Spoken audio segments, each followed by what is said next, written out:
Hello, welcome to CGTN. This is a special coverage on the reopening of the central Chinese city of Wuhan. I'm Pan Zheng in Beijing. On April the 8th, Wednesday, China lifts the lockdown on Wuhan, the epicenter of the COVID-19 outbreak in China. The measures were in place for 76 days. Wuhan reported the first case of the coronavirus in December. Since then, over 50,000 local residents have been infected. The city is a key land and water transportation hub in central China with a population of over 11 million. So this indeed is a big moment for the city. Downtown Wuhan has lit up with a spectacular light show as roads opened for people to freely travel again.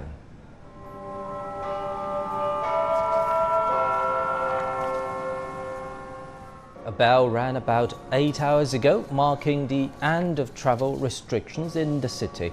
Across the Wuhan section of the Yangtze River, skyscrapers and 7 bridges lit up with images of health workers, military troops, police officers and more as a tribute to those who have fought the outbreak. Cars are queuing up at expressway toll gates as outbound travel restrictions are lifted after almost 11 weeks. As more enterprises resume operations, the city is expected to see 1.8 million vehicles in transit after Wednesday. It's been just 8 hours since the first car left Wuhan. Now reporters witnessed the very moment. After 76 days of lockdown, the once virus-hit city starts a new chapter. Starting Wednesday, Wuhan authorities have restored all outbound modes of transit. Many locals and stranded out-of-towners are now able to go back to their jobs or families. I work in the city and didn't think of going back before the lockdown. But now, I feel so happy to go back. We've been waiting for this moment. There's been distress among us for a long time. I believe everyone will feel pleasant now. We're very excited about it. I want to thank all the efforts made by the people in Wuhan, especially those on the front lines. They made this achievement. Some outbound travel was permitted, but only with specific permits and health checks, such as transportation of supplies and resumption of migrant work. But now, thick traffic is expected. Wuhan's traffic agency has removed 75 checkpoints on outbound highways so as to ensure smooth traffic as usual. But it says they do check vehicles that may affect the prevention and control of the epidemic and public security or traffic order. On the same day, trains and flights bound to cities inside and outside Hubei province reopened as well.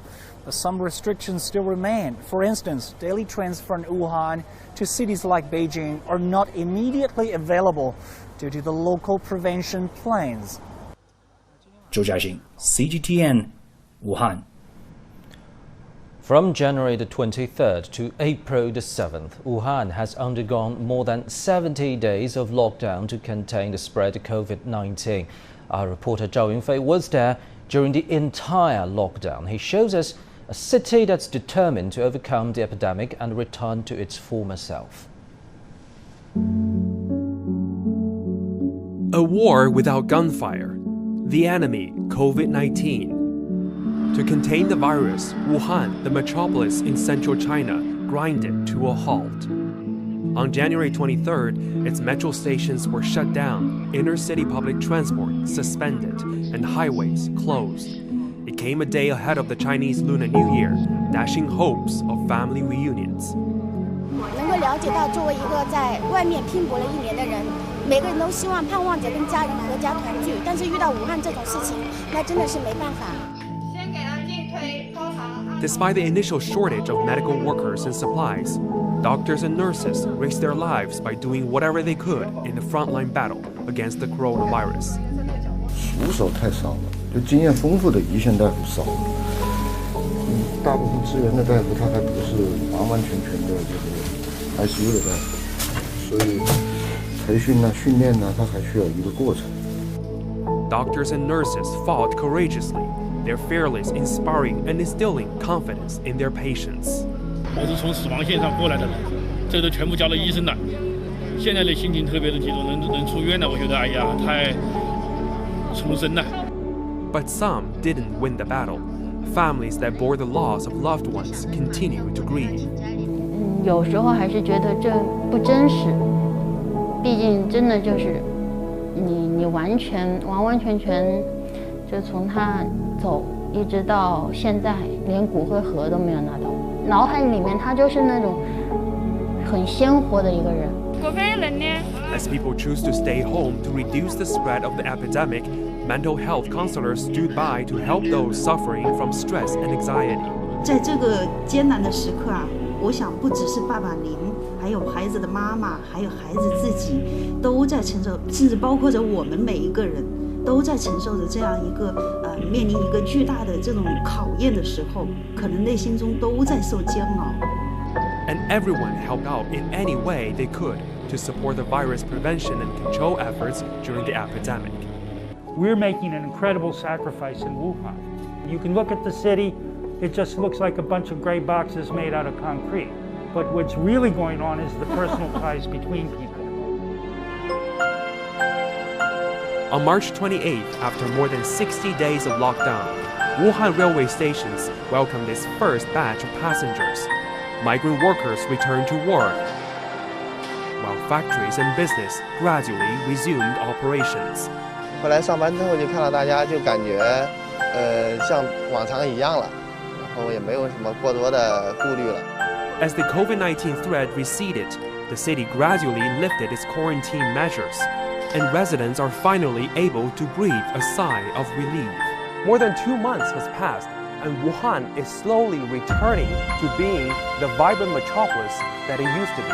Some people say this is a city of heroes, where its people did not flinch from challenges and fought them head-on. It's also a city of everyone pulling together and overcoming one of its most difficult and even darkest moments. 赵云飞 CGTN 武汉湖北 Province. Now let's cross live to our reporter Zhao Yunfei at Hankou Railway Station in Wuhan. Hello, Yunfei. You were there when the railway station was closed. Now you're there again, witnessing its reopening. Tell us more.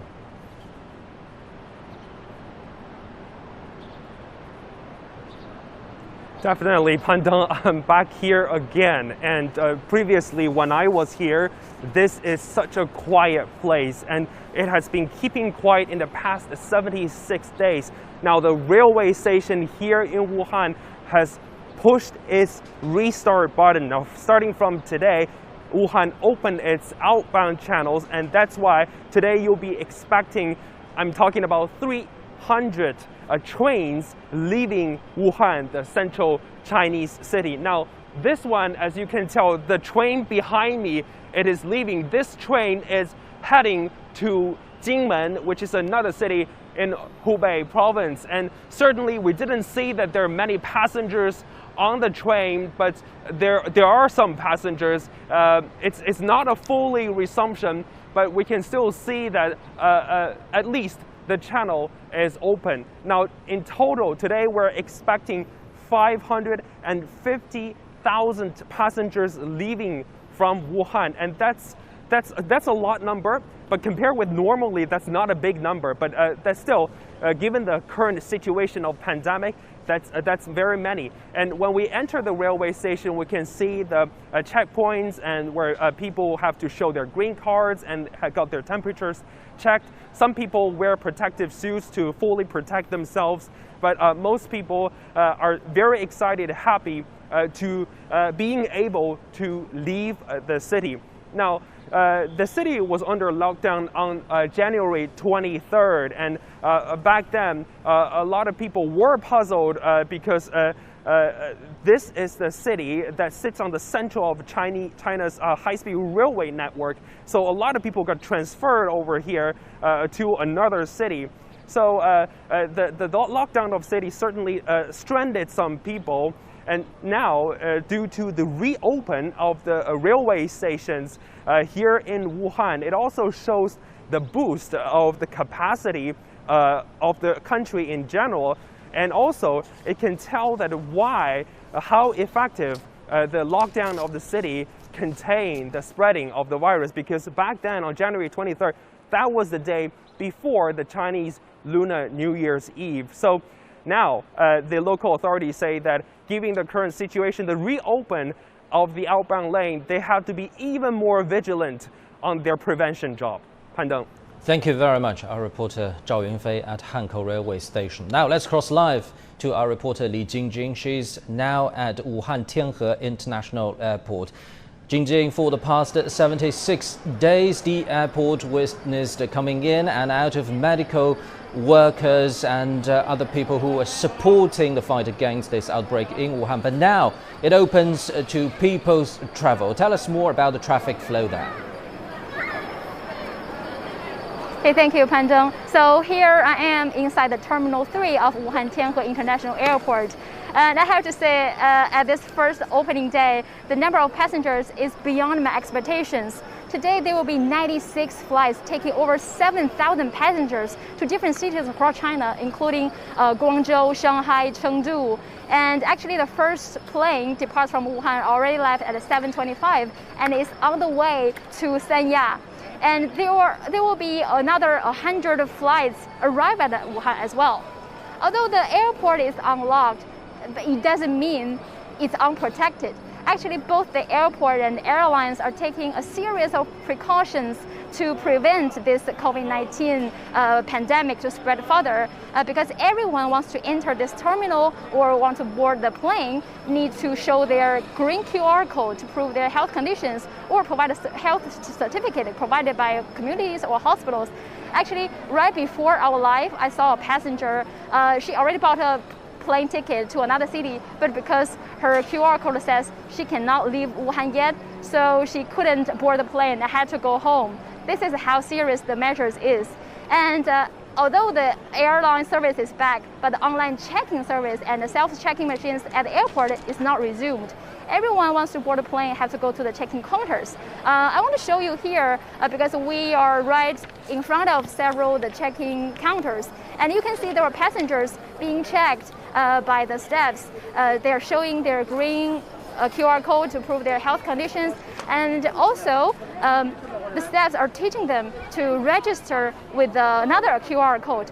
This QR code is the piece of paper right in my hands. This QR code is to register at the destination. So anyone wants to board the plane need to register again for their destination cities. That includes their personal information, their health conditions.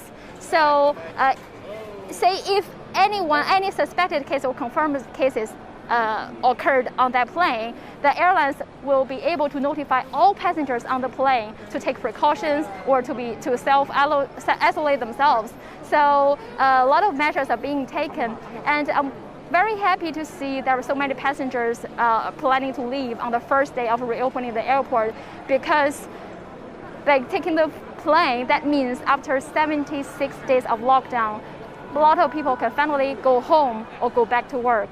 And we will stay here to bring you more information about this airport. Back to you, Fan Deng. Thank you very much and take care. Our reporter Li Jingjing at Wuhan Tianhe International Airport. Many families stranded in Wuhan can now plan their return home.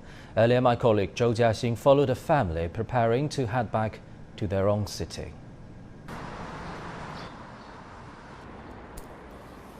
Previously, I followed a family from a neighboring province stranded in Wuhan due to the lockdown.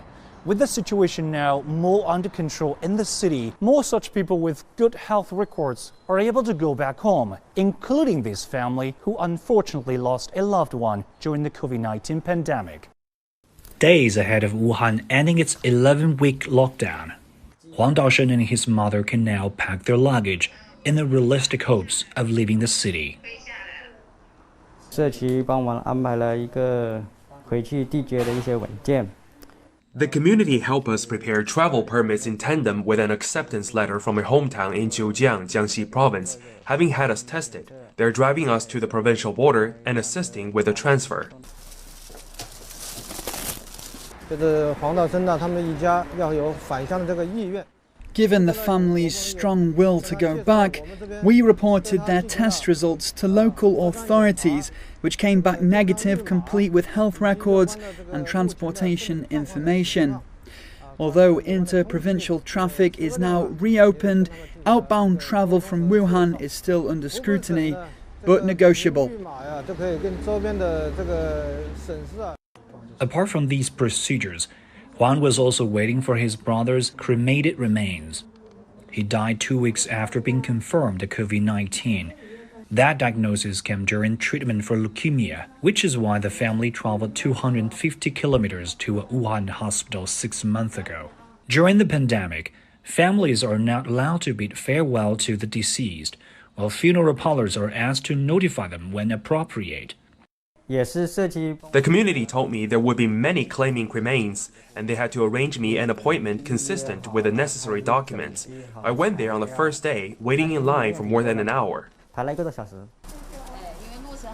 Provincial authorities don't know how many have been stranded due to the lockdown, but estimate almost 3 million migrant workers have left Hubei. Many have received government medical and financial aid.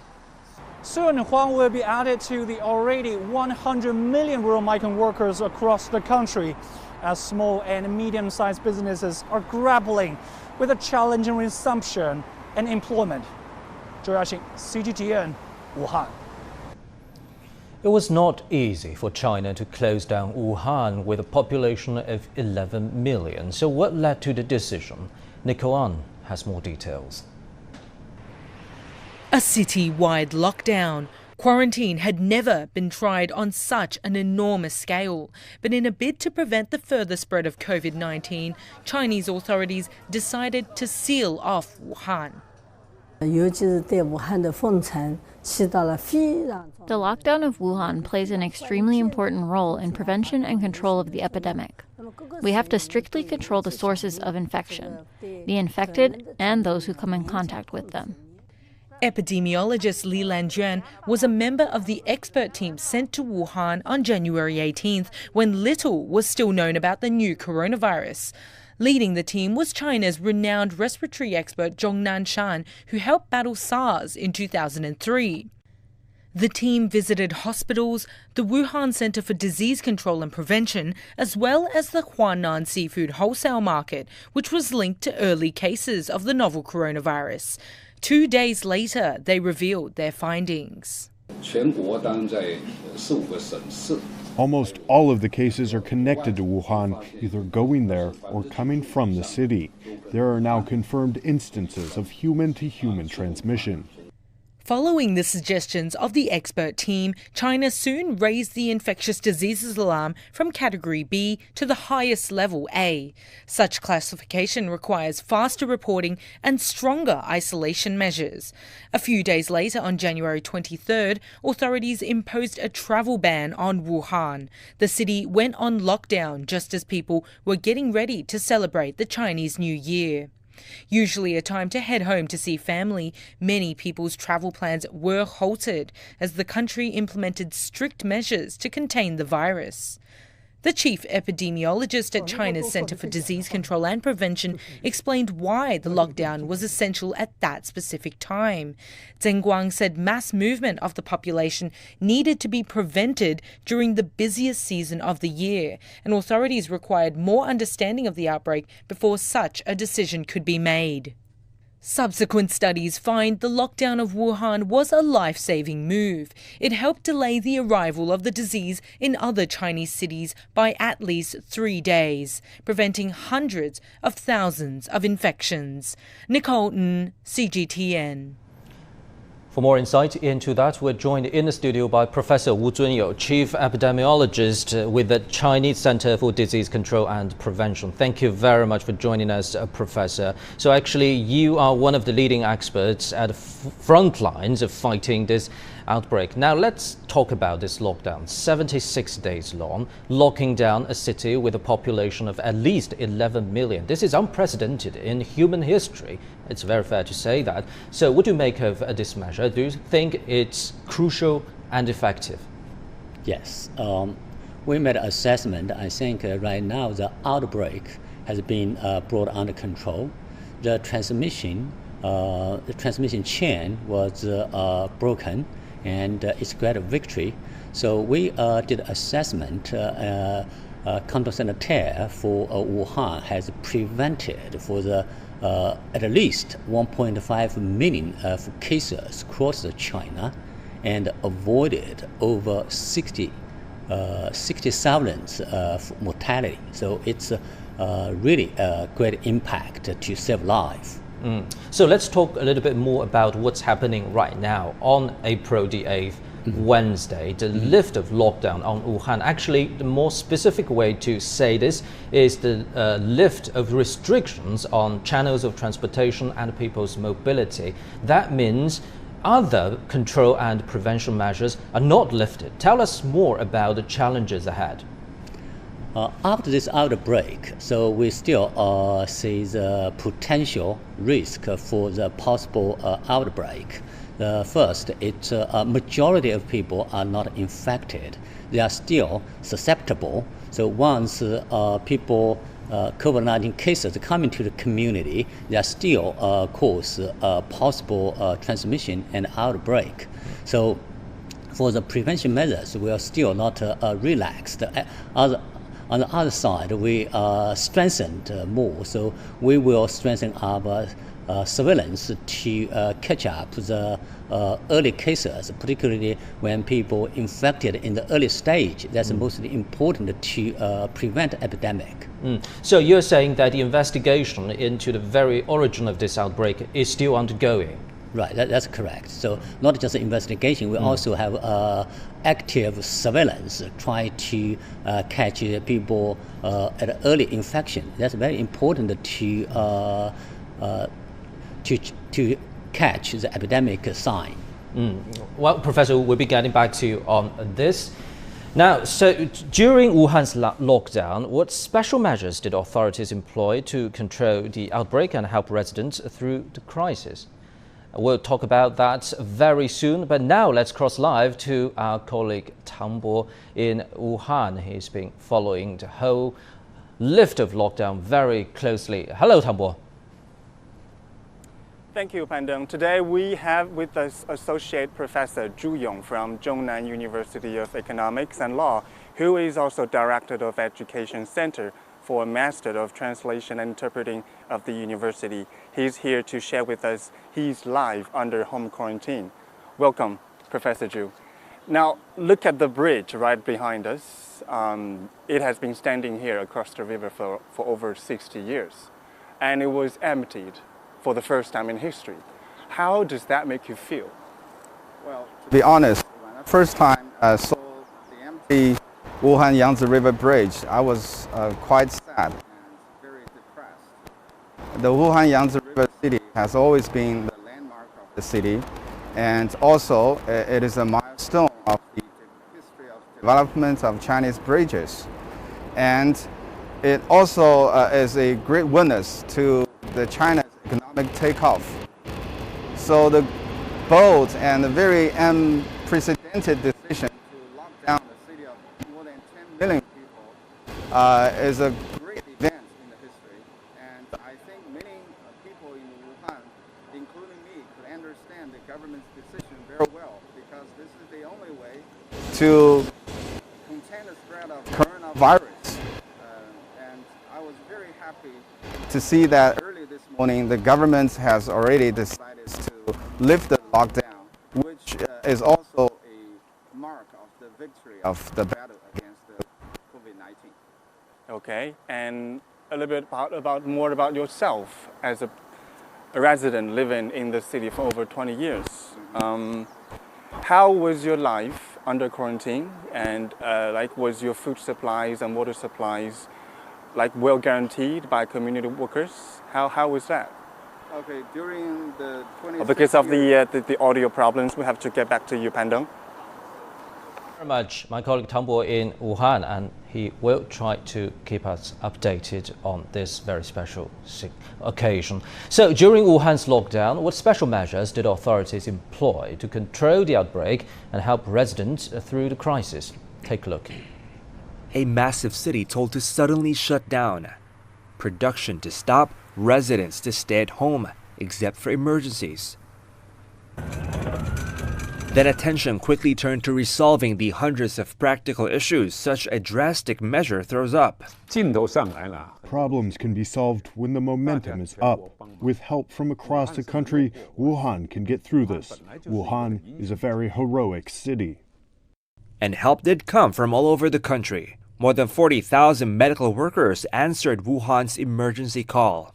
Meanwhile, local authorities got to work ensuring these workers had all the protective gear and medical supplies they needed. Forecasting a massive surge in cases, the city constructed 2 huge purpose-built hospitals and designated 20 hospitals in the city to deal with patients in critical condition.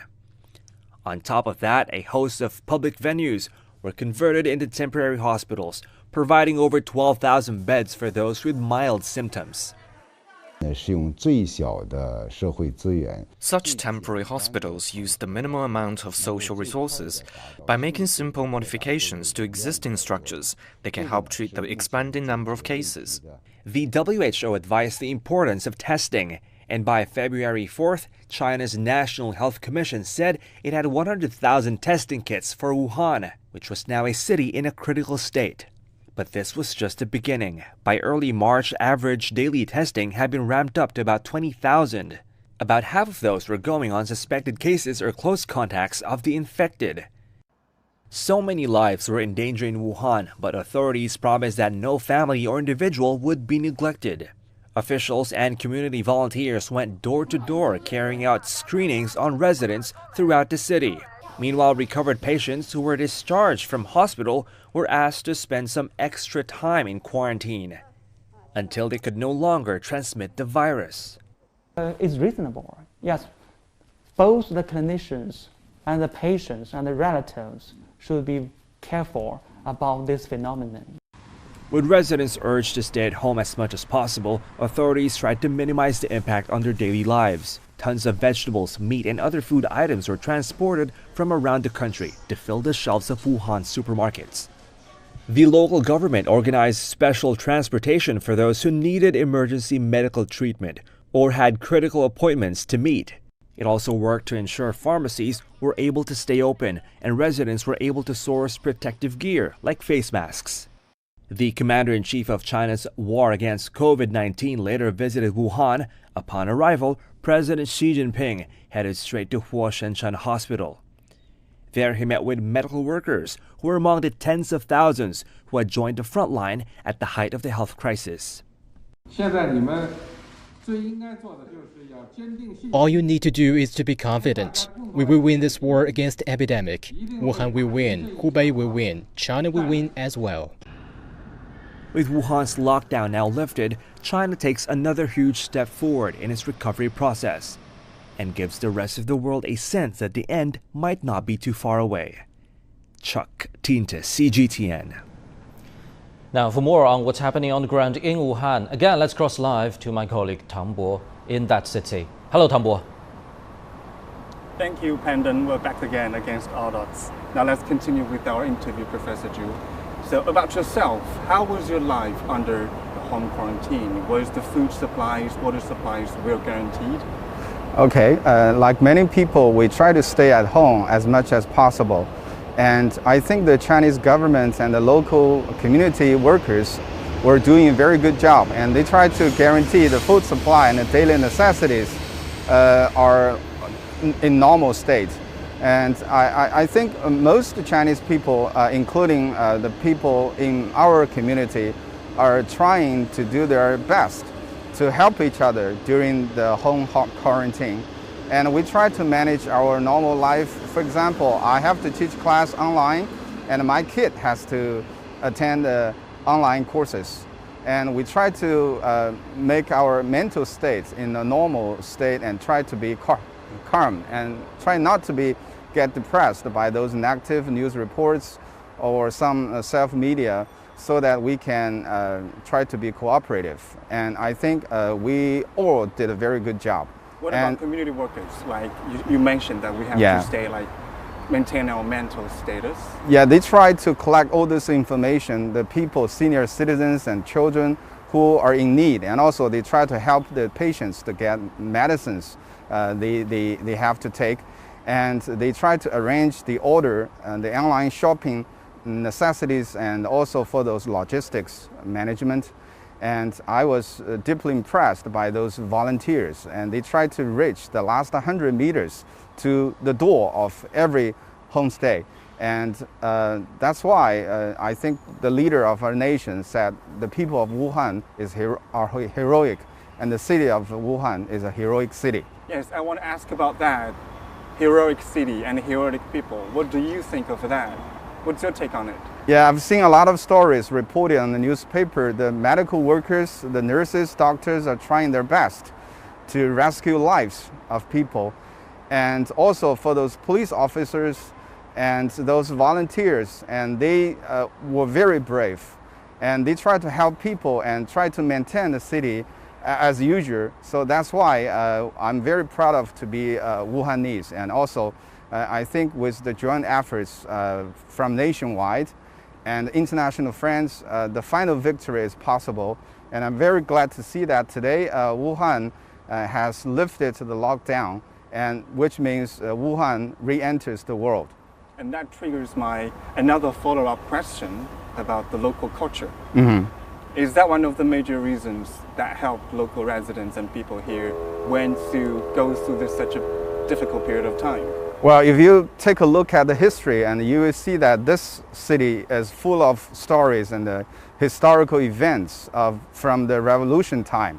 And we can see the first gunshot in the Wuhan Revolution. And also in the past, China's economic takeoff was witnessed by this great Yangtze River Bridge.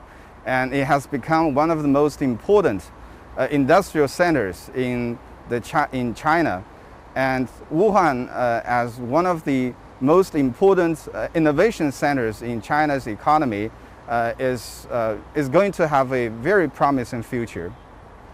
Yes, it's the people here is just as strong as the bridge right behind us. Yeah. Like witnessed the entire epidemic prevention control efforts over the past 2 months. Thank you very much, Professor. You're welcome.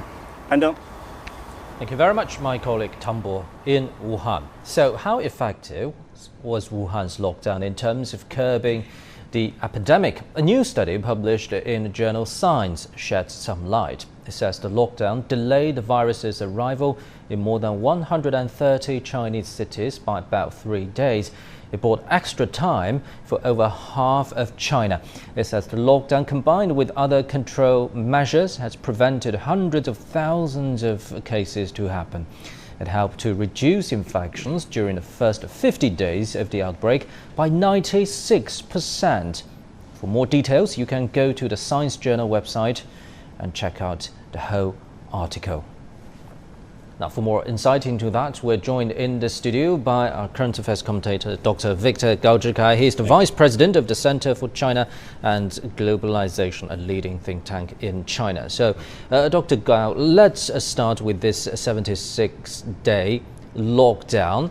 During this difficult period, the epidemic was brought under control and local residents' daily lives were guaranteed. What does that tell about this collective spirit of China's governance?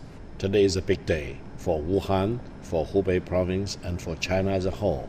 And I would say today is also a big day of great, profound significance for the whole world, because Wuhan was first hit by the coronavirus, and it suffered more than 70 days of lockdown.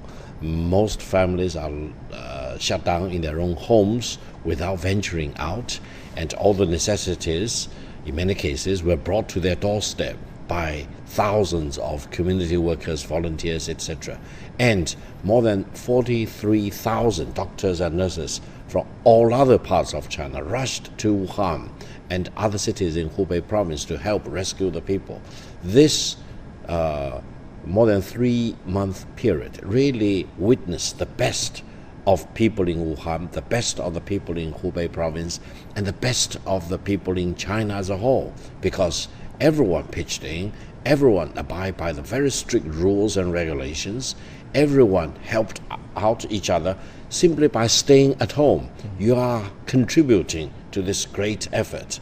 And I think President Xi Jinping rightly called people in Wuhan the heroic people because they did make huge sacrifices. They suffered many, many inconveniences, but they pulled together. They supported the government and they supported each other.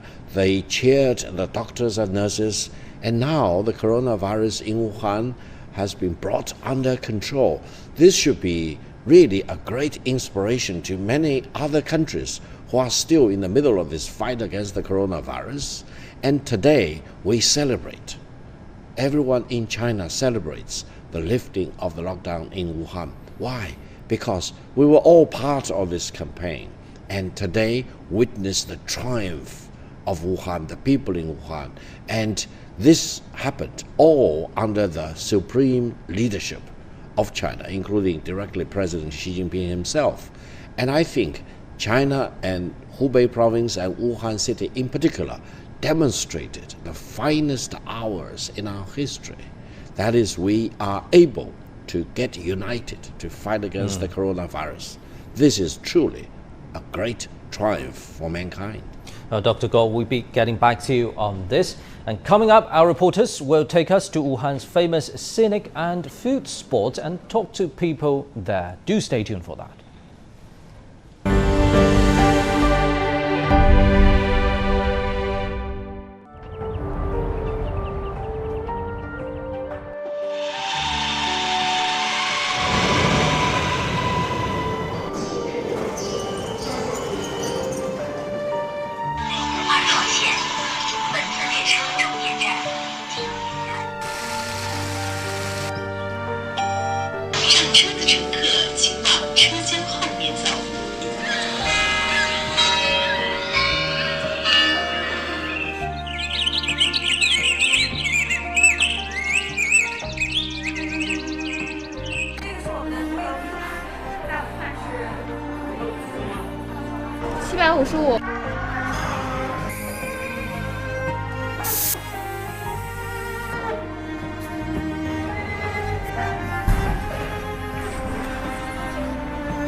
You're watching CGTN. This is a special coverage on the lift of lockdown on the central Chinese city of Wuhan. For more on that, let's cross live to our reporter Xu Xingchen. He is now at a snack street in Wuhan, actually a quite famous one. So, Xingchen, you've been observing people's daily lives during the whole lockdown. How do you find things have changed after the situation has gradually improved and reached this particular day on April the 8th?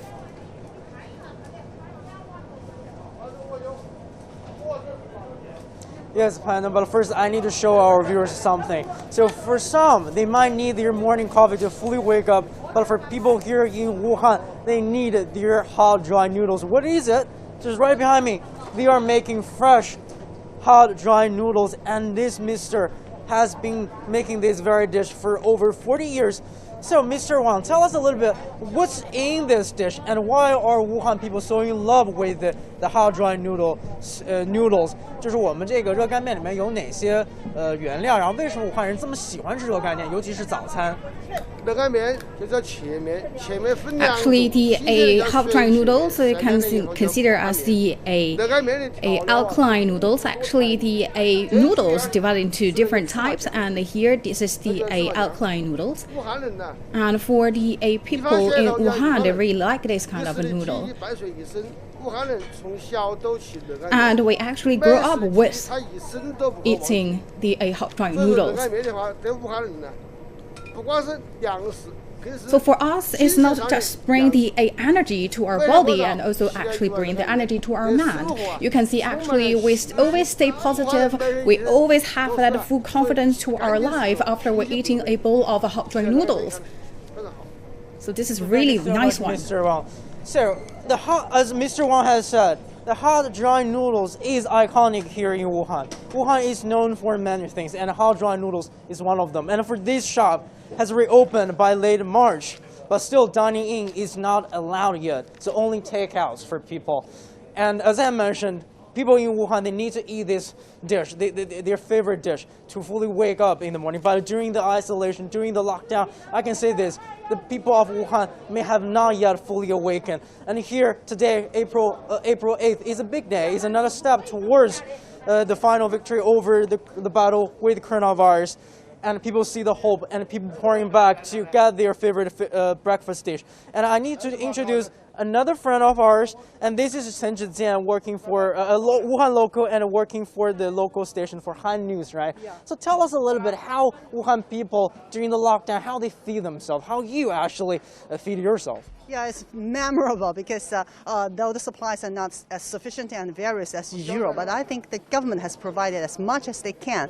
And the community staff and volunteers also played a huge role to deliver the food to each family, especially the vulnerable people. And talking about making food, I think Wuhan neighbors are the best, and we are so creative because neighbors share ingredients, share the recipes, and we can make our own banquet with creativity. And the process of the experience of making the food is a harmonious time for the family, and the neighbors are getting closer and connected in this way. So, and I heard that actually in Wuhan people can have a different dish, a breakfast dish for every day, for an entire month, right? Yes, yes. So when life returns to normal, welcome you to Wuhan and savor the real Wuhan. Absolutely, and I probably am going to get my portion of the hot dry noodle dish, and of course we can see people are lining outside. They can only take out. So they cannot come in close contact with the workers from this restaurant. Just another preventive measure to contain any possible risk of spreading the virus. And communities today here in Wuhan, they lowered their risk assessment, but that does not mean the lockdown measure has been fully lifted. Still, authorities advise people to be vigilant and to stay alert to prevent further spread of the virus pandemic. Thank you very much, our reporter Xu Xingchen in Wuhan. The city has one of the largest scenic tourist spots in central China, the East Lake Scenic Area. Many residents go there for their regular morning exercises, and after this lockdown, maybe they can start this daily routine again. And for more on that, let's cross live to our reporter Xu Mengqi. She is there in this famous scenic spot. Tell us more about the situation there, Mengqi. Well, Pandan, it is a very delightful morning here at the East Lake, with the sunshine and the birds all chirping around me. Wuhan is a river city because of the Yangtze River that flows across it. But actually, it's also known as a city of 100 lakes, the most famous of which is this East Lake, and it's not hard to see why. I'm now at an entry of the East Lake Greenway, which is a road that stretches more than 100 kilometers to connect different scenic areas around the lake. It is just such an open and green view that it gladdens your heart at first sight. And, for the people of Wuhan, this has always been a place for outdoor sports, for leisurely activities, and for family gatherings. But for the last 2 months, to help contain the epidemic, they have been required to stay home and isolate themselves. And actually from here, we can even see residential compounds around. So you can only imagine for the people living nearby how hard it's been to see spring arrive at this park and to see things turn green and to see the flowers blossom, and they just couldn't get out. But, now with the situation, the epidemic under control and the movement on people's the restrictions on people's movement gradually lifting. Staff here told me they've been seeing an increasing number of visitors at the park since early April. And now it's not yet 9 a.m., but we've already seen some people walking, jogging, and biking around. And towards later of the day, there will be more people. Earlier, we talked to some of them. 我想种个小树苗，再浇浇水，让我们的环境变得更美好，是不是？像现在可以。Now that things are recovering and people can come out, it feels like after a haze, a beam of sunlight is gradually lighting up our hearts. It feels very bright. Honestly, I haven't come to the East Lake for more than 2 months. I grew up by the lake. I really love this place. 我真的感觉 I really feel like we've been through a lot. I'm also touched by the persistence and strength of the people of Wuhan. I believe Wuhan will definitely recover. 和坚定的力量。因为我们可能不是 Although we haven't been through a war like the older generation, an epidemic like this is still quite terrifying. As locals, I think we have become more resilient to stress, and perhaps it has also made us a bit more emotional. 看到大自然的感觉也不一样，对，更什么？更亲切一些，更亲切了。对，恨不得每天就是不走。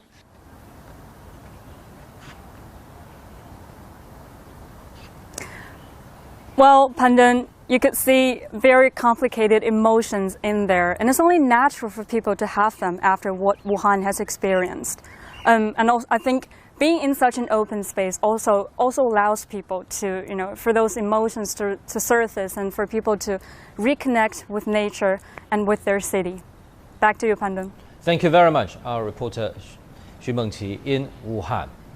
Still in the city, its subway system started to resume in late March. Sun Tianyuan filed this report on the very first day operations restarted. Wuhan's metro system hits the restart button after 2-month lockdown. Normally, this transit hub for lines 2 and 4 receives 50,000 passengers on a regular day. On the first day back, there weren't nearly that many. But those who showed up say they've missed their daily commutes and the usual faces they see.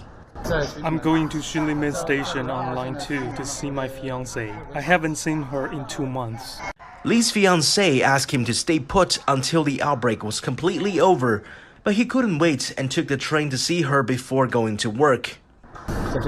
We're lucky to be safe and healthy. I hope our country can stay strong. Wuhan has made great sacrifices. I feel it too as a new Wuhaner and hope the city may get even better.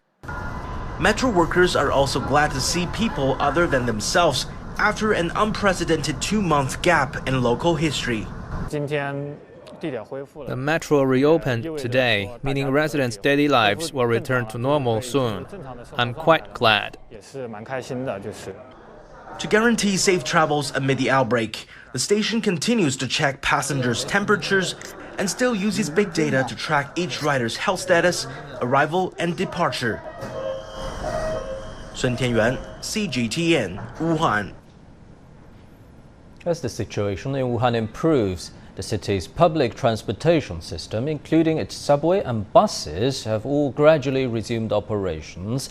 One of its signature mode of transportation, the Yangtze River ferryboat, is also making final preparations before reopening its services to passengers. Liu Xingqing reports. After more than 2 months of suspended service, the staff of Wuhan Ferryboat Company are cleaning and disinfecting every corner of the dock and the boat. We have been carrying out disinfection work since we suspended service on January 23rd, but mainly focusing on our office area. Today we are undertaking a thorough cleaning and disinfection of the ferry boats and the dock as we prepare to resume business. With hundreds of years of history, the Yangtze River ferryboat is not only a signature of Wuhan City, but also an important mode of transportation for its citizens. Every year, hundreds of thousands of visitors and tourists crisscross Wuhan through these ferryboats, so safety is clearly a top priority for its operator. We have set up a special team for the preparation work, including safety inspection on the boats and the docks to screen all safety hazards and ensure the safety of our passengers. Even though no new cases have been reported in Wuhan for several days, and the travel ban is gradually being lifted, The battle against the novel coronavirus is not yet over. The city's transportation system remains a key area of supervision, and the ferryboat company is taking no chances. We will follow strict safety codes, including asking all passengers to go through an infrared temperature measuring system in order to detect anyone with abnormal temperatures. We will also ask our passengers to keep a safe distance when they are buying tickets or scanning the travel code.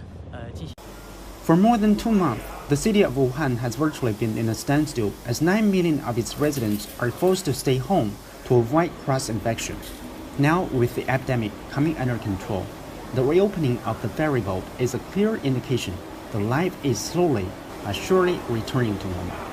Yu Xinqing, CGTN, Wuhan, Hubei Province. A British actor living in Wuhan, Nigel Dixon, has recently become famous for his impression of the popular comedy character Mr. Bean. To his fans, he goes by the name Mr. P. China, and he gets hundreds of thousands of fans on China's social media platforms.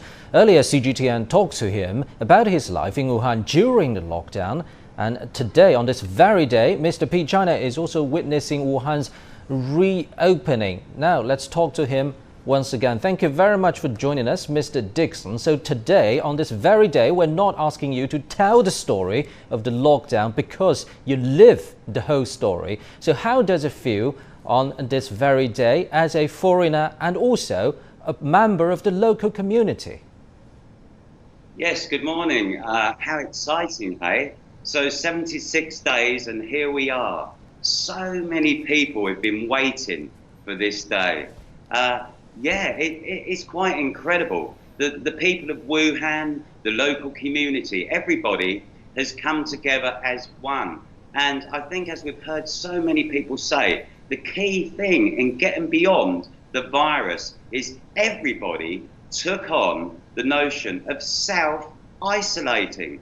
It was everybody's choice to get behind their closed doors, to allow the authorities to go out, fight the virus with all of these people, the volunteers, the people on the front line, allowing them the space, the time, without having to worry about the community moving around, perhaps spreading the virus even further.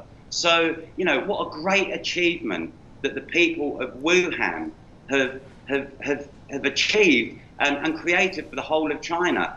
And let's not forget, now this virus is being contained and this great achievement, China is now assisting the rest of the world. It's taken teams of people to other countries with resources and the ability to help others in this, you know, this very sad time, unfortunately.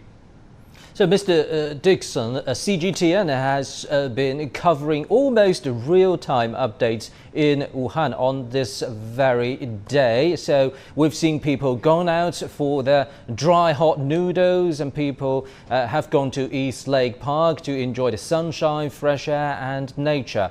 What's your plan after this very day?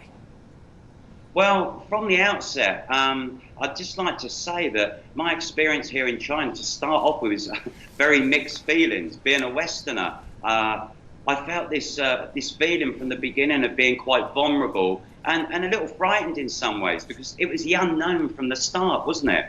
And there was me surrounded by Chinese people, and all of a sudden I was hit, overwhelmed online on social media by people worried about me. And it was like, why me? And with that, I responded with my short video to entertain in a fun, loving way, but offer messages to help people, messages of safety. And with that, this two-way thing happened, and it was millions. In fact, 460 million people actually came online or were leaving very nice comments. And as time's gone on, it's sort of, you know, you build these relationships, and you, within the conversations, everybody's buzzing to get the other side of this, to get out, to once again get offline and be out in the street and listen to children running around and see people going to work. But one thing that really stood out, while we all come to a standstill, a couple of weeks into the process, I heard loads of birds outside. They were singing like they were rejoicing because all of a sudden they had some of their time back where there was no movement. We had a white fox come and stay the night in one of the stairwells in one of the communities. And just looking ahead at the future, I personally am very sort of proud of the people of China, how they've supported me, how they've made me feel safe, and their admiration actually for me, of my support to them. And I'm very proudly now, as you said, I've opened my own account on Douyin and Kuaishou called Mr. P China, which is my only official account now. So I can carry on with that, helping and supporting the people of Wuhan and China. But I think there's one thing we must all remember. You know, this has been 76 long days, and people have been very disciplined and very strong. The strength of the people in Wuhan has been immense. But, you know, the next couple of weeks, although we can rejoice and celebrate this great day, let's just show a little caution and still be sensible and, you know, just think about this virus and how it came around and not run at it straight away. Let's just be a little sensible and just show a little caution over these coming weeks. But, you know, we've got there, and what a great day. Thank you very much and good luck to your future work, Mr. Nigel Dixon, a British actor in Wuhan. Now let's cross live to our reporter Tang Bo in that city. Tang Bo, tell us more about people's experiences during the whole lockdown, because you've been there for the whole thing. Thank you, Pandam. I'm very happy to introduce Gong Shejuan, a TV reporter of Wuhan TV station, who has been reporting at the front line of the battle against the novel coronavirus. Welcome. Such a nice weather, isn't it? Yes. So when was your last time came out and enjoying the sun? Right now, the city's outbound restriction, travel restriction has been lifted. How do you feel about that? Yeah, I hope my memory serves me right that last time I enjoyed the sunshine was one day before the January the 23rd, the lockdown of the city. Yeah. If you ask me my feelings right now, yes, of course I want to shout at the top of my lungs that we are there, we made it, we have come through. But yes or no, to a certain point we still need to hang in there, following strict close-up management. Yes, today is indeed a memorable day. Mm-hmm. Something a little bit more serious. So what has made you decide to report on the front line, which is quite dangerous? Mm-hmm. Well, first of all, it's the love for my hometown city, Wuhan. You know, it's easy to say, okay, love my hometown, love my city, but you didn't realize the gravity of that love for your hometown until things like this happened. That I held my breath day and night, reading for the latest, hoping and praying for the best. And for my job as an international communicator, I reported with a sense that the world is really a very close community with shared destiny, that no man's an island to itself. So we reported with a grateful heart that when UNESCO cities, 16 of them, sent their best wishes to Wuhan in the midst of the crisis, and also we received very encouraging words from the 38 friendly city and sister city of Wuhan. So there's a lot of encouragement. So on March the 16th, we reported an online conference held by Wuhan Union Hospital, who shared experience with diagnosis and treatment of COVID-19 disease with 14 hospitals in the Netherlands. So we love because we are loved. So. Yeah, and more international communication and medical consultations are needed. And then what's the most unforgettable moment of your work reporting on the epidemic over the past 2 months? Well, there are many unforgettable moments, but one I would say is when I was covering the series stories of the healing story of Wuhan people, ranging from 17-year-old infant to 97-year-old grandma, who have been fighting and fighting with the such sacrificial devotion from the medical team from around China.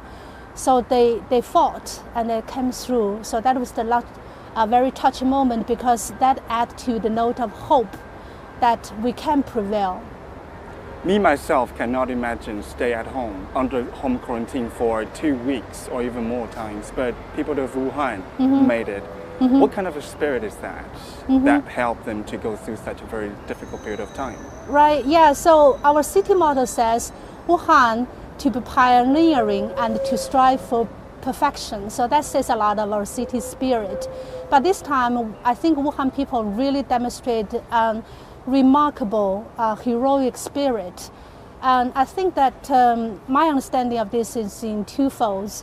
One is sacrificial commitment for the greater good, for the bigger picture of the world around fighting against the virus. So I remember that Dr. Bruce Varwood shared in his interview with CGT and said that the word is in your debt, and we hope that when the disease finishes, we come back to find the opportunity to thank Wuhan people for the role they played. And indeed, and I just want to share that we are not passively following or blindly obeying. We chose to stay at home. It's a conscious decision that we want to cooperate with our government because we trust they have our best interests in their minds, and also want to honor the efforts our medical team has made to save us. So I would say that's the one aspect, and the other is the resilience. Because I personally, on January the 23rd, I was out with the crowds trying to store food and medicine and whatever. But now we bounce back. We can be very creative, staying indoors, doing a lot of different things. So I'm very proud of. For a complete victory, and we're on the same team. So I totally understand what you have been through and what you are proud of. Thank you. Thank you very much. Thank you very much, our reporter Tang Bo in Wuhan. While Hubei province was the epicenter of the COVID-19 outbreak in China, the rest of the country was also fighting this tough battle. Many businesses and factories had to shut to prevent the spread of the virus, and as the situation gradually improves, fully resuming work has become one of the focuses for the world's second largest economy. And for more on that, I'm joined in the studio by my colleague Cui Huiao. Huiao, fill us in on the resumption of economic activities in China. Yes, Pandan. So as the country started to recuperate from the outbreak, the key issue has been to balance two tasks: resuming production and preventing spread of the disease. Now, with this goal in mind, China has introduced measures in batches rather than all at once. The first wave began January 30th. A circular issued by the State Council ordered those producing medical resources to kickstart operations. Now, this included those making protective clothing, masks, goggles, and medicine. This was to ensure a sufficient supply of medical resources as the whole nation battled COVID-19. Then another circular was issued on February 8th, directing key industries such as energy, food, and transportation to resume production as soon as possible. Why these sectors? Well, because they have a huge impact on national welfare and people's livelihoods. 2 days later, on February 10th, right after the extended Lunar New Year holiday was over, most enterprises were permitted to resume production. People started going back to offices, and factories got rolling again. But some still asked their employees to work from home.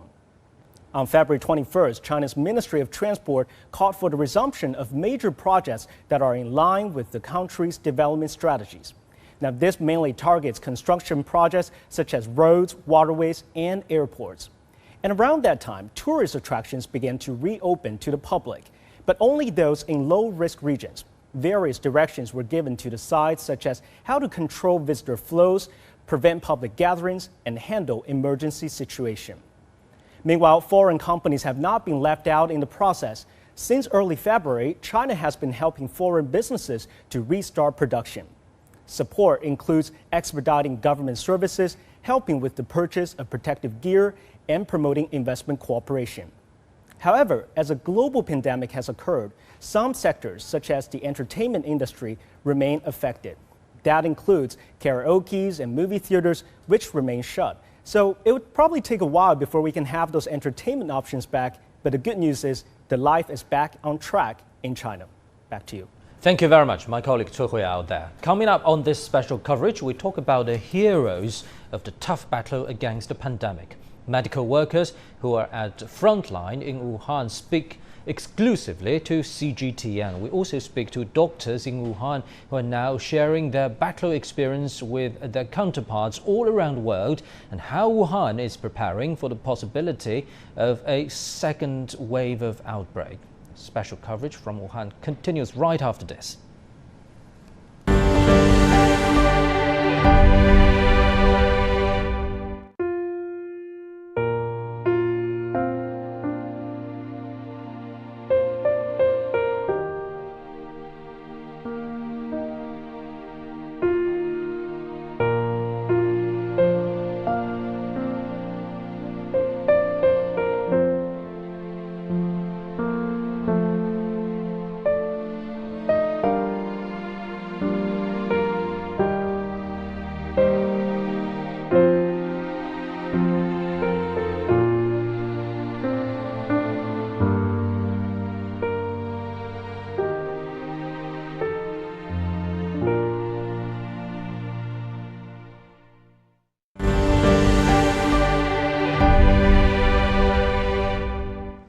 We continue our special coverage as the city of Wuhan reopens to the outside world. Wuhan's traffic agency has removed 75 checkpoints on outbound highways. Our reporter Tao Yuan reports on how the traffic is going. Well, we're not seeing too many vehicles right now because it's still quite early in the morning. But last night when police lifted the roadblocks at midnight, we saw a long queue of vehicles just waiting right here to pass through this checkpoint behind me. Citywide, there are 75 highway checkpoints just like this one, which lifted the outbound travel ban to allow passengers to leave the city. The scene, even right now, not to mention last night, is a stark contrast with what we saw 2.5 months ago when we first came here. Back then, there was practically no vehicle or people on the street. So this is definitely a sign of the city slowly coming back to life. Many of these passengers have waited for this moment to go back home to their loved ones or to go back to wherever they work at. So for them, this is a moment signaling their lives returning to some form of normalcy at least. But I think it's also important to not look at this moment as sort of a turning point in the whole fight against the COVID-19 epidemic. It's not over yet. The situation right now is still quite fluid. Certainly not a time to take off your masks or to go hang out with your friends. Thousands of families are still grieving, struggling to come to terms with their sudden losses. It's not a victory yet, not the end. But having said that, this is definitely a scene which carries symbolic meaning, not just for the people here in Wuhan city, but also to people in the rest of the world who are still dealing with the blunt of the COVID-19 epidemic, that this is a war between mankind and a deadly virus. But united, we can fight this. Our reporter Tao Yuan in Wuhan. Since the outbreak began, China has mobilized medical staff from all across the country to help Hubei province. More than 42,000 medical personnel from over 300 teams were dispatched to help treat patients there and fight the pandemic. Among them, 19,000 were dedicated for treating the severely ill. As the situation has eased over the past few weeks, most of the medics have returned home. About 1,500 still remain in Wuhan. Our reporter Tang Bo followed one intensive care unit doctor from Peking Union Medical College Hospital who says he's determined to see out the pandemic till the end. Another daily handover meeting. Dr. Zhou Xiang must clearly state his patient's conditions before entering the isolation area. He and his medical team's efforts over the past 2 months in Wuhan have paid off. A large number of our patients are now getting off their ventilators under our proper treatment and care. This is currently one of our key emphases in work. According to the National Health Commission, 8 remaining assistant medical teams at Tongji Hospital, including Zhou and his team from Beijing, will continue to work here until their last patient recovers. Over 1 week ago, the medical team took in another 11 patients, while many other medical teams were leaving Wuhan as the epidemic improved. Therefore, the pressure on Zhou and his colleagues is just not letting up. The infected patients that the medical team from Beijing has newly received have come here with severe symptoms. Many also have underlying conditions like coronary heart disease or diabetes. Therefore, it takes doctors quite some time to figure out the best treatment for the day. Each patient has contracted the disease in a different way, so we face different challenges. We must have targeted approaches for treating every single one of our patients. COVID-19 is new to all doctors. Zhou and his team have gained some new understanding of treating diseases caused by the virus. But Zhou says it is the basic therapies that are saving patients' lives. For example, you won't be able to save them if you don't know how to conduct tracheal intubation, use ventilators, support their circulation, and maintain their blood pressure at a normal range, or filter the blood when there is renal failure. We've managed to build up and foster a team that has been doing very well in multidisciplinary cooperation, as well as coordination between doctors and nurses.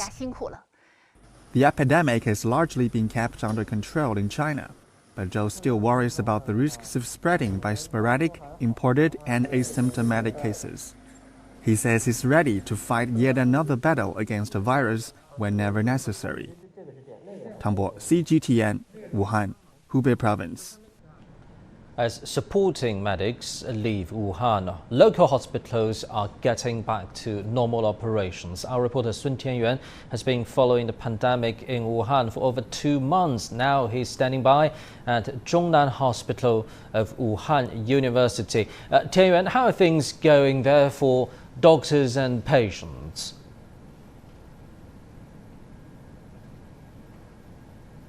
Hello, Pendon. Wuhan's local hospitals and the major hospitals are gradually resuming normal operations as the situation eases in the city. Now, over 60 designated hospitals have started to receive non-COVID-19 patients. And Zhongnan Hospital is one of them, and it was actually one of the first hospitals to receive COVID-19 patients as early as January. I was there on the first day I arrived in the city, and I can tell you it was probably the toughest time in Wuhan's history. Medical workers were under a lot of stress as the number of surging patients, infections outnumbered the doctors and nurses' capabilities. And also they were in a dire shortage of medical equipment such as protective suits and face masks. So it was quite tough back in January. And sorry, I'm a little emotional right now. And after 42,000 medical workers across the nation came to help Wuhan's fight against the COVID-19, and the situation has eased a lot. And but the fight still remains. Now there are about 400 patients left in Wuhan, and 1/3 of them are still in ICU, who are still in critical or severe conditions, and the work remains. For more on this, let me bring in my guest today, Dr. Peng Zhiyong, the ICU director of Zhongnan Hospital. So, Dr. Peng, how's the situation in the ICU at this moment?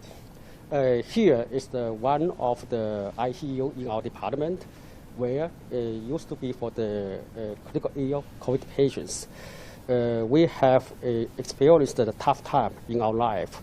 We faced the challenge for the diagnosis, treatment, as well as the personal protection in the early stage.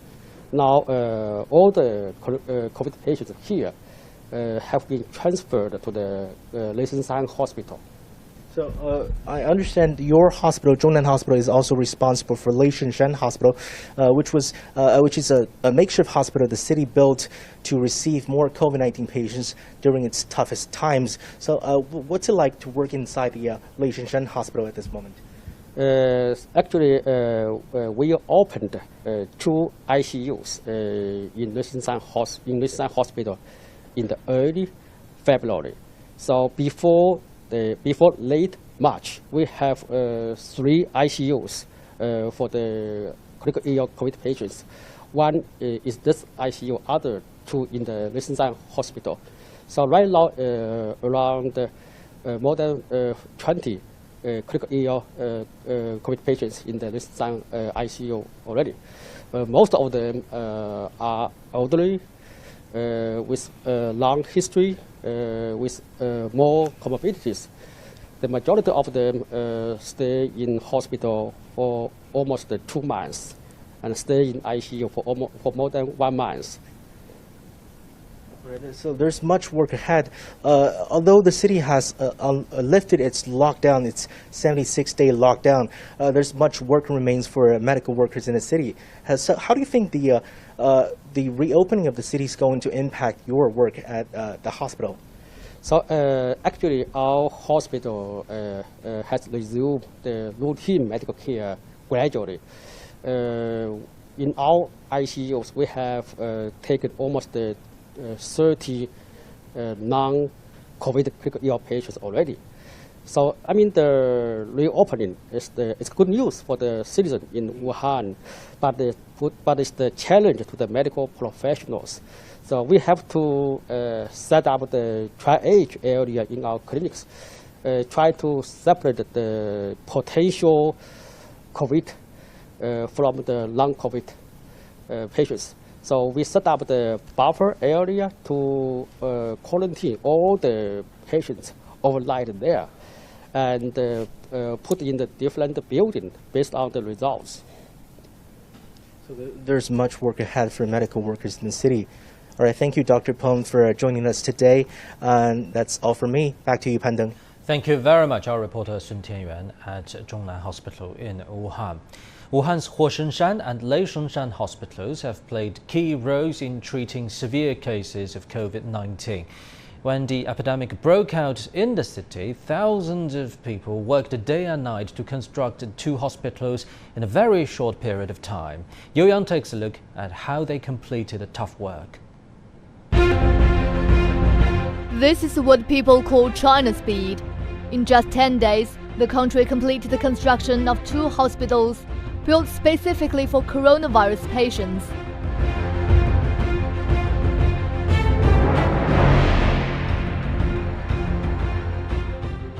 More than 4,000 workers labeled around the clock to ensure the construction would be completed.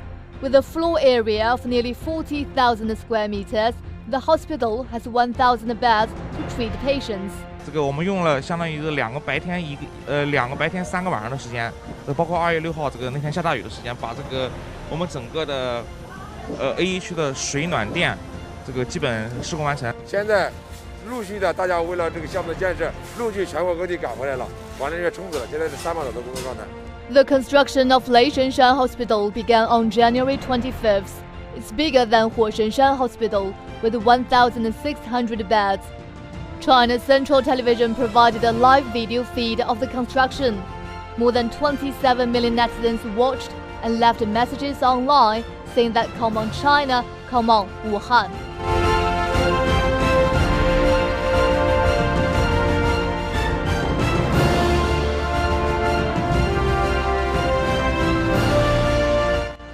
The 2 purpose-built hospitals in Wuhan are modeled on Beijing's Xiaotangshan Hospital, which was built in a week during the 2003 SARS outbreak. Over 600 patients recovered at the Beijing hospital, a nearly 99% recovery rate. Wuhan's Huoshenshan Hospital began operations on February the 4th, while Leishenshan opened on February the 8th. 救治更多的病人，救治更多的危重病人，这是我们的使命。光这就已经，我觉得可能都讲完了吧。是各家医院现在这个床等人的情况，那是已经是非常明显的。On March the 10th, Chinese President Xi Jinping visited Wuhan. Upon his arrival, Xi headed straight to Huoshenshan Hospital and talked to media workers there. 你们都穿着防护服啊，戴着口罩啊，我看不到你们的这个真实面貌。但是呢，你们在我心目中都是最可爱的人。所以我在这里啊，代表党中央向你们啊表示诚挚的慰问，致以崇高的敬意。20 days after Xi's trip to Wuhan, all ventilators in Leishanshan Hospital have been turned off after the conditions of all patients have improved. Meanwhile, over 90% of patients in Huashanshan Hospital have recovered. The fast construction of the two hospitals have shown the world China's speed and the Chinese people's determination to win the battle against the coronavirus. Liu Yang, CGTN. Wuhan's temporary hospitals proved to be a much-needed lifeline at the height of the COVID-19 outbreak. Now, as they go back to serving their original purposes, many reflect on how battles were won and lives saved all within their doors. Here's our reporter Xu Mengqi. They're gymnasiums, exhibition centers, factory warehouses, or school dorm buildings. But they spent the winter and early spring of 2020 as much more than that. In Wuhan's darkest days, the city's hospitals were overwhelmed by thousands of daily new infections and suspected patients. Building new hospitals, like what the nation did during the SARS outbreak, was no longer enough. There had to be new ways to take in COVID-19 patients, and Chinese authorities decided to use newly built and existing hospitals for serious cases, while those with mild symptoms, about 80% of the total, would go to temporary hospitals. This is Wuhan International Conference and Exhibition Center, one of the city's earliest and also largest temporary hospitals. There were 15 others, all serving the same purpose, providing timely treatment for patients with mild symptoms and isolating them to prevent further spread of the virus. The makeshift medical facilities offered free treatment and meals. Medics also worked hard to keep up the morale of patients. From the first one that opened on February the 5th to the last one that closed on March the 10th, the temporary hospitals in Wuhan have provided more than 13,000 beds and treated over 12,000 patients. Looking back on the role of temporary hospitals, Chinese authorities say it has been a decision that helped turn the corner in the city's fight against the coronavirus. It also created a quick and new model of expanding medical resources in the face of a major public health emergency. Xu Mengqi, CGTN, Wuhan. Now again, we go to our reporter Tang Bo in Wuhan. Tang Bo, tell us more about China's measures to contain this outbreak. Thank you, Pandeng. Now, it's a great honor to have with us today Professor Du Bing, Director of the Medical Intensive Care Unit at Peking Union Medical College Hospital. Thank you for joining us. So first of all, what's the current situation of the treatment on those patients under critical conditions? Recently I had the opportunity to visit a couple of designated hospitals still hospitalizing the critical patients. As far as I can see, that during the initial stage, when we were treating the critical patients, a majority of them had we are treating the direct consequence or results of the viral pneumonia. That is the respiratory failure or hypoxia. So we treat the patients with, oxygen therapy, with invasive mechanical ventilation, that sort of things. But however, as the patient stayed in the hospital longer, and more complications may develop. For example, the bacterial pneumonia, bloodstream infections. That kind of sort of complications we called the nosocomial infection or hospital-acquired infection, which is very common in patients who are in the critical status and who are staying in the hospital and especially in the intensive care for a longer time. And we have other patients had more, other, complications such as GI bleeding, gastrointestinal bleeding, or some patients also develop the stroke, whatever. So at current stage, that for the most of the critical ill patients who are remained in the intensive care, we are treating complications of the viral pneumonia more than viral pneumonia per se. Yeah. Even though there are complications and the virus is new, but we're still using some basic therapies to treat those patients under critical conditions. Is that so? It depends on what is the definition for basic.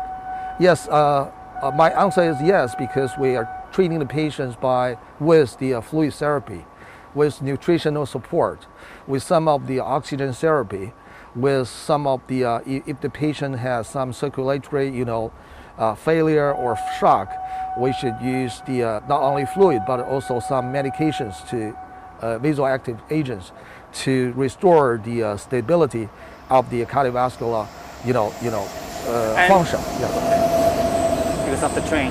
Now, looking back on the epidemic prevention and control over the past 2 months, what's your take? What do you think of the measures taken to cope with the problem? What have we gained, and what else is needed?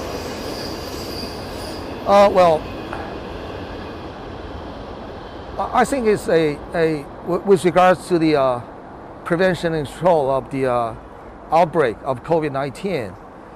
I'm not quite sure if I'm the right person to have some professional feedback or opinion, because I'm a clinician rather than a CDC staff. But however, from my own point of view, I mean the most remarkable lesson for me is that healthcare issues is no longer a healthcare issue. It could be a financial issue. It could be a political issue, international politics, So, which means that the government must pay more attention to the public health. I mean, in the future, if it is possible. And I'm also thinking of the strategy, the prevention and control strategy at different stages of the COVID-19 outbreak, especially in Wuhan. And I know we have paid a lot of price. We locked down the whole city. We stopped the mobilization of the population. We also stopped the social activities, the industries, that sort of things. And after all these pass away, and when we look back retrospectively, I suspect at any time point of the outbreak, do we have a better strategy to cope with this without paying so much? I'm not quite sure if we have another option or not, but this is what we should think. Yes, sacrifices must be made sometimes. Yes. But that triggers another follow-up question. Given the increasing number of sporadic, imported, and asymptomatic cases, will there be another round of epidemic, like a rebound? And what can we do about that? I think there are two different things. The one is the imported case or sporadic case. I think as long as the pandemic has not been settled down in the rest of the world, we will continue to have sporadic case, whether imported or domestic. And the second question concerned with the asymptomatic cases. Asymptomatic cases were not included in the national reported confirmed case previously. But just I think that during the recent week, that the government did report the accumulative number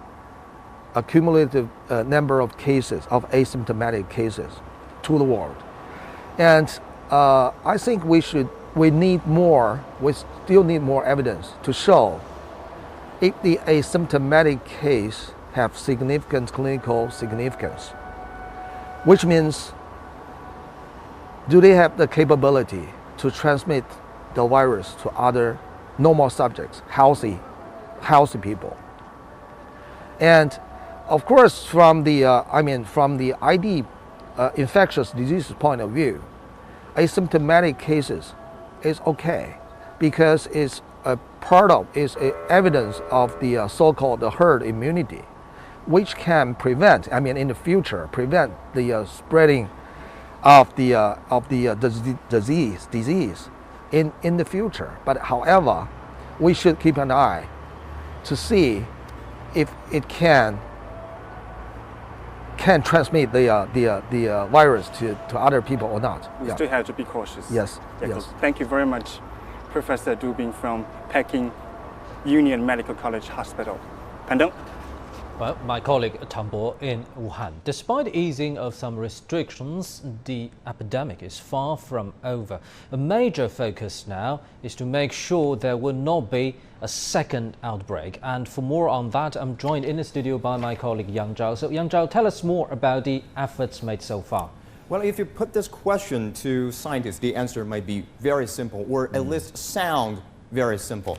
And keep face mask on and practice physical distancing. But how far do these measures need to be taken in order to prevent a second outbreak? That's what a joint research team from China and Australia have been trying to figure out. And here is what they have found. If the lockdown was removed at the beginning of April, and we assume social life had gone back to exactly how it was before, the team say we would have needed about 80% of people to keep wearing masks so that we can see a smooth decline of curve and no more outbreaks. And what's more, if 80% of people kept on wearing masks, even lifting the lockdown a few weeks earlier, let's say at the end of March, wouldn't have caused a rebound. But of course, bringing about an end to the epidemic would have taken more time. If, however, the percentage of face mask usage dropped to somewhere below 70%, bad things will happen. This is the predicted curve with just 50% face mask usage, where we can see a clear rebound in case numbers because of people who show no symptoms. And after 200 days, if there is no intervention, we would be back with a bigger outbreak than the current one. And if we see more public interactions than before the lockdown, such as the influx of returning residents to Wuhan, 80% of mask usage, unfortunately, may be too low to prevent a second outbreak. If that is the case, we need more people to wear masks. And for more about this, I'm joined by Professor Zhang Lei of Xi'an Jiaotong University, who led this research. So Professor Zhang, thank you for being with us today. Your research has focused on the use of masks and physical distancing. Is it enough to just carry out these two measures properly? And what about other things, such as tracing asymptomatic patients? Sure, that's certainly true. The Wuhan government and the China CDC has always done a very good job in confining the epidemic to a very low level. So for the coming weeks, the major risk of an outbreak will come from two sources. The first source is from any remaining asymptomatic or latent infections in Wuhan that might not have been diagnosed so far. Also, this risk is rather low, but we can never be sure. So second source is any import cases from other major cities or overseas if the international ports are to be reopened. So China has developed a very effective way to contact trace using sophisticated big data and artificial intelligence technologies. So one of the good examples is the health status code. This is very simple but very meaningful indication of the risk of being in contact with the virus in the past. So I believe this intervention will be very helpful even after lifting the city quarantine in Wuhan, and this will continue for a while in the foreseeable future. So while contact tracing the asymptomatic infected individuals is definitely necessary and is an effective way to pin down the infected individuals, so we should not forget about other common interventions such as hand washing, facial masks, constant cleaning of objects and surfaces, and all these are easy enough to do on a personal level.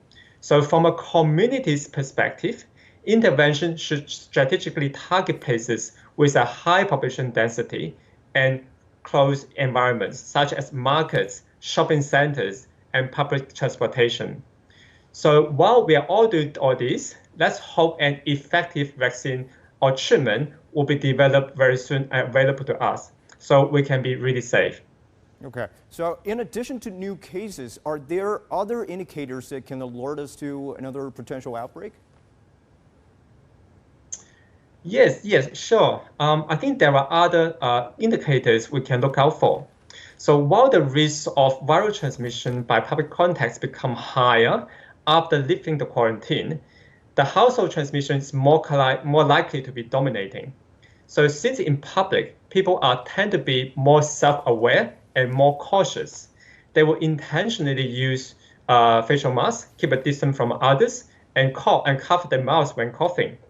So in comparison, person-to-person contacts are much more intense in a household, and people are less likely to use protective measures at home. So therefore, if there's a second outbreak to happen, you will more likely to see clusters of household infections scatter around the community. So mostly will be in residential districts. Now, using a metaphor, just imagine a branch from a tree. Like the public contacts is like the stem connecting all the leaves, and each leaf represents a household. So public contacts is necessary to pass the virus from one person to another person, hence from one family to another family. But once the virus reaches a household, it will transmit rather easily among its members. So just like when you stare at a tree, you are more likely to see the leaf rather than the stem behind the leaf. So the outbreak will manifest itself as scattered household infections. Well, thank you, Mr. So as a result, epidemic surveillance on the community level is necessary to detect this pattern in the early stage, such that early interventions can be implemented to control the spread of the infections. So if a second outbreak does occur, a full-scale quarantine might not be necessary unless it's completely out of control. However, some restrictions need to be in place in the community or the residential areas with reported cases. So in conclusion, let's keep a watch thank you for your insight. And make sure they're safe from the virus. Okay. Now we're back to Pandeng. Thank you very much, my colleague Yang Zhao there. For more insights, let's talk to Professor Wu Zhunyou from Chinese CDC. Professor, let's follow up on what my colleague Yang Zhao just talks about, preventing a second outbreak. Now, let's put math modeling and forecast aside and back to hard and sometimes difficult reality. We know epidemiology is much based on tracing facts and building up links in an epidemic. So do you think a second outbreak is imminent, and how long will these tough measures on fighting the disease last in China? As long as outbreak in the globally does not terminate, as long as the cases continue in the outside of China, so the efforts to prevent a possible second wave will continue. So do you think it will be differentiated according to different situations in China, or there should be a nationwide universal standard measure? I think it's different because the situation is different. Now in the within China, it's for domestic cases, it's a risk for the rebounding, it's very small. However, majority of risk coming from outside. So we need to prevent imported cases to prevent a second wave. So you're saying that the biggest challenge right now for China is actually imported cases, but at the same time we know that there are many Chinese students studying overseas. They want to come back, and the Chinese government has said that it will help when time is necessary. How should the country dealing with this dilemma, if you will? I think the advice for the students is better to stay in the country where they study or working or live, and does not encourage them coming back. And if in the situation they really need coming back, then must be well coordinated. So from your professional capacity, let's talk about international cooperation, which is crucial in a global pandemic. I think there are at least two layers in this. First is scientific cooperation. The other is about cooperation between governments. Do you think governments all around the world has done enough, and also for scientists? I think both are very important. From a scientist's point of view, China has initiated earlier international cooperation.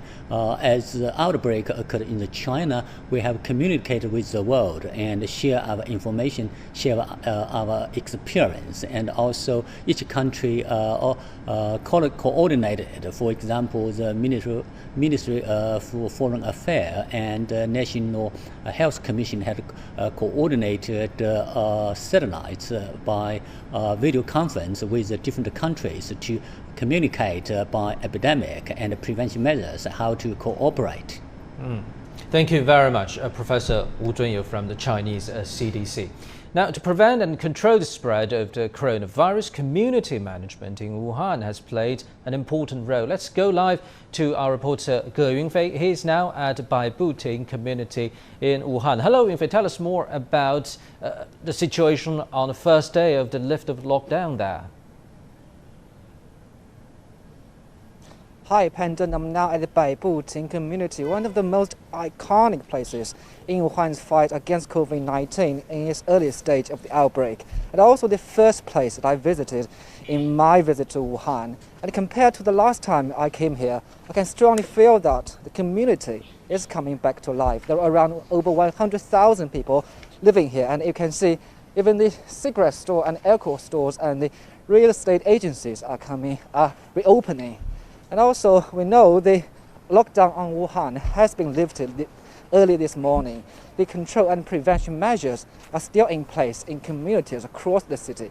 As you can see, right next to me is a large community. The community workers are still safeguarding the gate to minimize the traffic in and out of the community. And there are some barricades sealing off the access in this massive neighborhood. And we know that the alert level in the city still hasn't been lowered due to according to the authorities, many asymptomatic patients, which means people infected with the virus but not showing any signs of major symptoms. So we still have to be very cautious in the coming days in the city. And back in the February, between the 3 days from February 17th and 19th, over 580,000 community workers went from door to door to check 9 million people's body temperature and health status in over 3,000 communities. That is the most massive demobilization movement launched by the city. And in the meantime, the most stringent community lockdown measures were put in place. And on March the 10th, Chinese President Xi Jinping also visited one of the communities in Wuhan, praising the hard work of the community workers and saying the community is one of the major front lines in this battle against COVID-19. So we know that community plays a very, very crucial role in battling the COVID-19. And also today, I'm joined by a very special guest, my colleague Wang Kailing from CGTN Digital. Kailing, you are born and raised in Wuhan, and also you have been working here with us for over 2 months. Now, we know in the past nearly 3 months, behind all the achievements, there are huge sacrifices, contributions, efforts of the common people living in this city. So, as a local and as a reporter, I must say that you must have a very mixed feeling about their sacrifices. So tell us, what's your feeling? So as you know, Wuhan is my hometown. In my mind, Wuhan is a big city with full of energy. But when I arrived in Wuhan in January, the city was so quiet and empty. So in last 2 months, I met a lot of heroes. There are doctors, nurses, there are community workers, there are city cleaners who never abandon their duties. But I definitely have to mention 9 million Wuhan residents. They choose to stay at home to avoid cross-infection. Community is their home. It is also their battlefield. The virus took more than 2,000 lives in Wuhan, and a lot of people lost their jobs. But we have to know that we cannot make it without Wuhan people's sacrifice.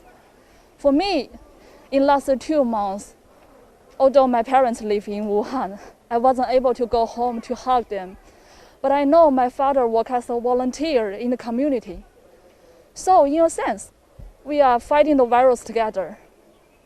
I'm so proud of it. A very touching story. I hope you can reunite with your family very soon. And also grab some breakfast for us. Tell us what it is. Well, it's a one of famous Wuhan Chinese Wuhan breakfast. It's beef noodle. Yeah, beef rice noodle. Okay, we can try. So we can try this later. And we know the first bite of the breakfast is the start of a new day. And today is a new start of Wuhan's recovery. So I hope the city will on fast track of recovery. Back to you, Pandong. Thank you very much, our reporter Go Yunfei at Baibuting community in Wuhan. Millions of people in the central Chinese city of Wuhan have been confined to their homes since late January. Many have compelling stories about their experience over the past 2 months. Sun Tianyuan spoke to one couple about theirs. 65-year-old Li Bao'e is a musician. Like many others in his community, he has seldom left his apartment over the past couple of months.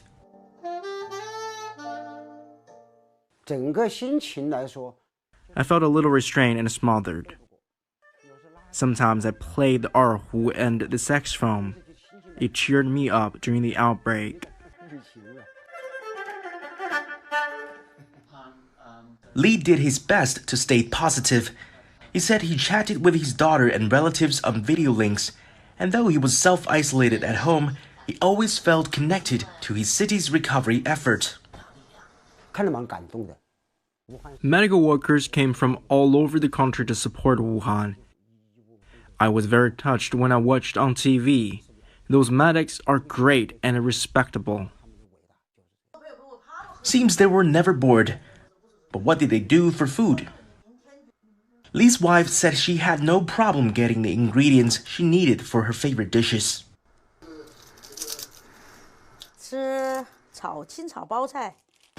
Tonight we have stir-fried cabbage, chicken with pepper, also fish soup with smoky fish. The couple teamed up with their neighbors to order food and other daily necessities online. Zheng wasn't confined to the apartment. She works at a local gas company, and its prevention measures were very thorough.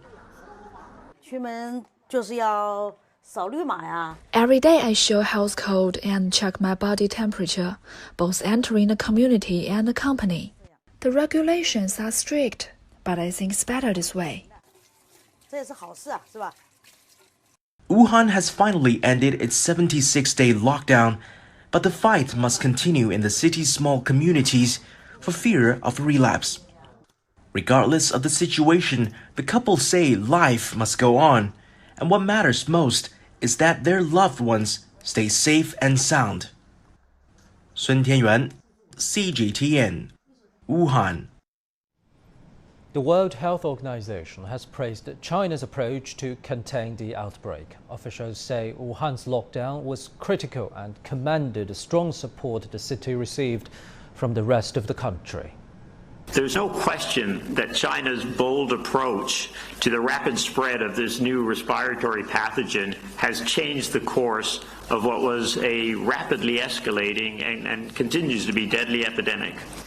And I just thought it's so important that we recognize that. And to the people of Wuhan, it is recognized. The world's in your debt. And when this disease finishes, hopefully we'll have a chance to thank the people of Wuhan for the role that they've played in it.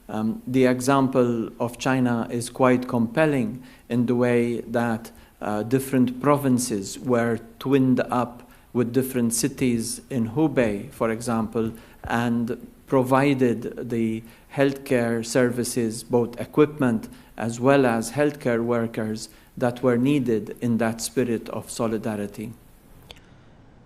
For more insight, let's talk to Dr. Gao Zhikai. So, Dr. Gao, the city of Wuhan has made huge sacrifices for China's tough battle against this outbreak, and the country has paid the city and its people the highest tribute. On April the 4th, a national mourning day was held for people who lost their lives in this outbreak, which is the first in the People's Republic's history. Now, this is a turning point, so it's for commemorate, remember, and also for people to strive forward. So what experiences we have learned and what things we can improve in the future?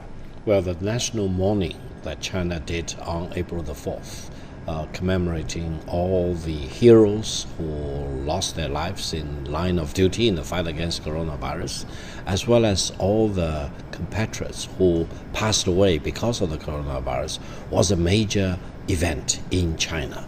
It's also a major milestone in the fight against the coronavirus in China because it really honored all those people who passed away, and also it rallied the whole country together, and it showed the national mourning at the highest level, organized by the Chinese government, attended by all the Chinese leaders, all the Chinese government agencies, people of all walks of life throughout the country for 3 minutes. That's a very, very extraordinary moment for China. And also, I think it brought closure to many families who lost their loved ones.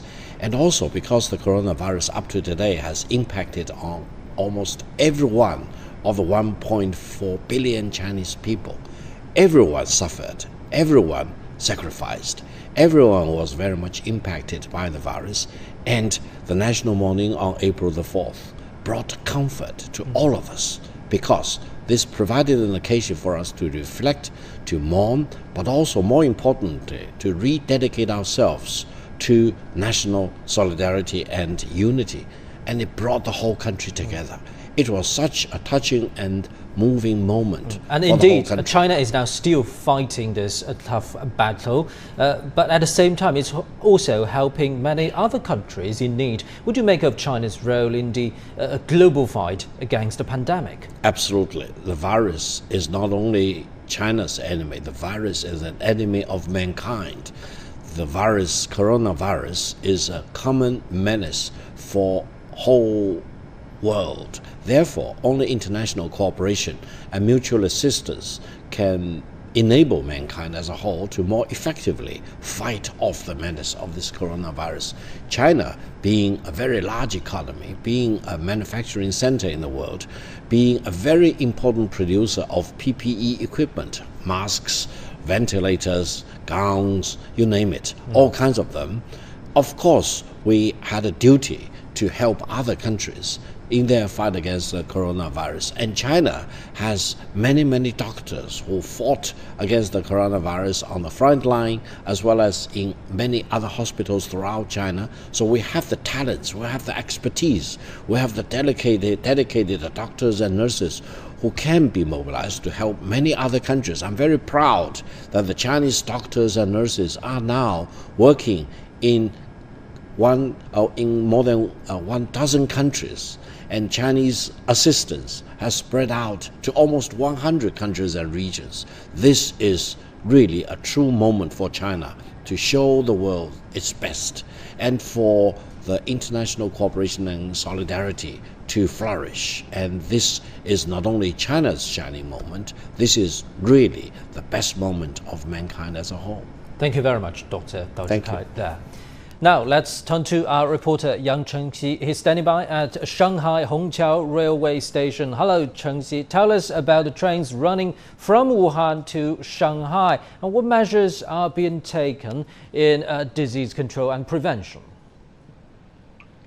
Hello, Pandeng. It of course comes as great news that many people in Wuhan who have been living under strict quarantine for the past 70+ days get to once again travel to Shanghai for work or back to their homes.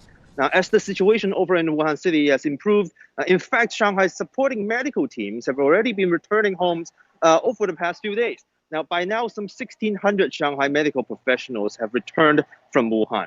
Now, today, 17 trains will be arriving in the Shanghai Hongqiao Railway Station from Wuhan, carrying some 6,000 passengers. Now, when I checked the tickets last night, they were all sold out. Now, the first trains of about 700 passengers from Wuhan will arrive at 11:53 a.m. and they will exit from the gate right behind me. Now, measures taken by the train station today is visibly less stringent than February when I was here last time during the height of the outbreak. Now, back then we had dozens of police officers and volunteers manning each exit, wearing full protective gears. But now passengers simply need to have their temperatures taken and show a QR code on their phones that indicate their health statuses. And there's no need to have their personal information documented. Now, unlike those who fly back to China from so-called hot zone countries, these people will not be required to check into a designated hotel and go through a virus test. But that does not mean that they don't have to go through any form of quarantine at all. Many residential compounds in Shanghai require returnees to self-isolate for 14 days. A lot of companies require that of their employees too. In fact, quite a number of companies in Shanghai are still encouraging teleworking. Now, I am looking forward to interviewing some of the passengers when the first train arrives later today. Thank you very much, our reporter Yang Chengxi in Shanghai. Now, for more insight, let's talk to Professor Wu Zhunyou from the Chinese CDC. Well, Professor, we know this is indeed a global pandemic at this moment, and situation in many other countries are actually worsening. Very unfortunate indeed. But how big is the pressure on China right now, as it has reached a turning point in pandemic control? Right now, I think domestically, the outbreak has been well under control. We have more imported cases. To manage these imported cases create a great challenge for us to prevent a second possible outbreak. So many experts are saying that the coronavirus would turn into something like the seasonal flu. Do you think that's possible from the investigations you've conducted so far? So we carefully assess the possibility for the future of outbreak, and we analyze compare with the SARS outbreak in the 2003. It seems that it's unlikely to quickly to disappear, and we assess it's probably more like flu will stay with the human being for a long time, and we'll see in the next couple of months we'll have a better understanding this virus. So if that were to be the case, if that could be a repeated or seasonal thing, is vaccine the best way to prevent it, or there will be some other possible approaches? I think the best strategy for this virus disease it's the vaccine. The good news is for this coronavirus, so far we did not observe much mutation. That's a good sign. So vaccine hopefully will be the magic bullet or weapon to fight against this outbreak. So let's talk about some hot topics in global media coverage. Herd immunity. Do you think that's really feasible in dealing with a new virus and such a big pandemic? For the herd immunity, we have two strategies to achieve that. One is by lateral infection that will pay great that's a lot of life. It's not the best strategy. I think the second way to get herd immunity is by vaccination. So once we have effective vaccine to achieve herd immunity will be possible. So people has been in isolation, quarantine, and strong preventative measures for quite a long time, at least in China. Do you see a time or a specific date that people can expect things will go fully back to normal, or is it too early to talk about that? It's really too early to talk about, because China is an open country. As long as the virus continue to spread in the rest of the world, it's very hard to prevent imported cases. So we still need to keep an eye on the global trends and global change. So as a leading expert on this, what are your suggestions to the people in China right now? I think the most important, we still need to take precautions and to reduce the gathering and continue to practice social distancing when you go to public, particularly in the transportation like a subway or public bus. You need to wear a mask, and also continue to practice like washing hands. This is a good hygiene habit.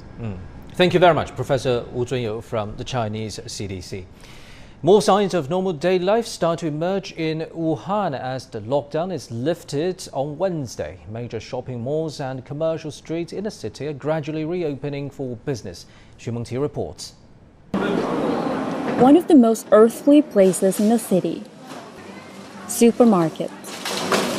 Now, they're also among the most evident proof that Wuhan is gradually coming back to life. Actually, on the first day of our opening, only around 200 people came. Perhaps people were still worried. Then on the second day, there were more than 500. Yesterday and the day before, we had 4,000. For nearly 2 months, big supermarkets in Wuhan were only open to buying in bulk. But since late March, they have reopened their doors to individual consumers.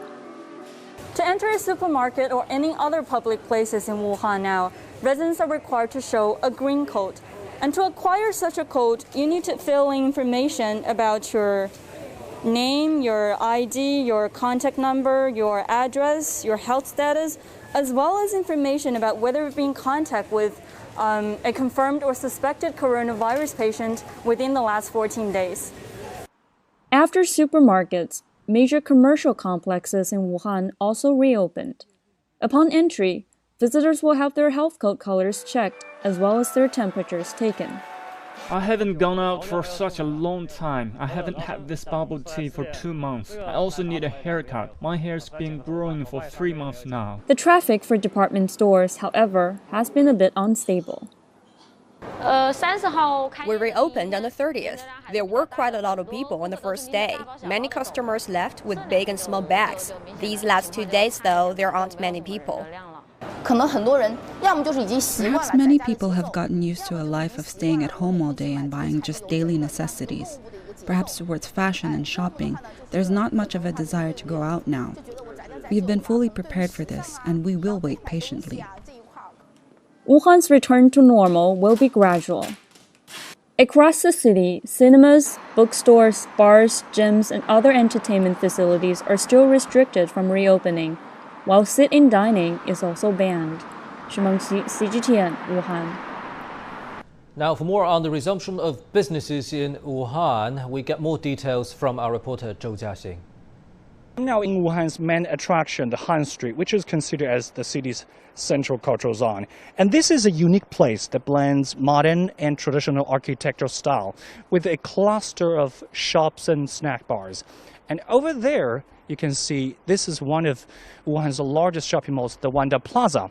It has the largest IMAX theater in the city, but actually due to lockdown, many movies with all-star casts were expected to rake in a record-setting box office figures were actually delayed, and its loss could be estimated at about $1 million. But that situation does not affect some shops with the assistance of delivery service. For example, the tea shops in this business neighborhood. And I've seen a lot of young people waiting in line the other day, on this weekend actually. And the manager from this plaza said that they would support the business owners by, freeing their 1-month rentals in addition to some other favorable lending policies. Another hotspot I wanted to mention is the Hanshou Theater in this area, which is down the end of this street.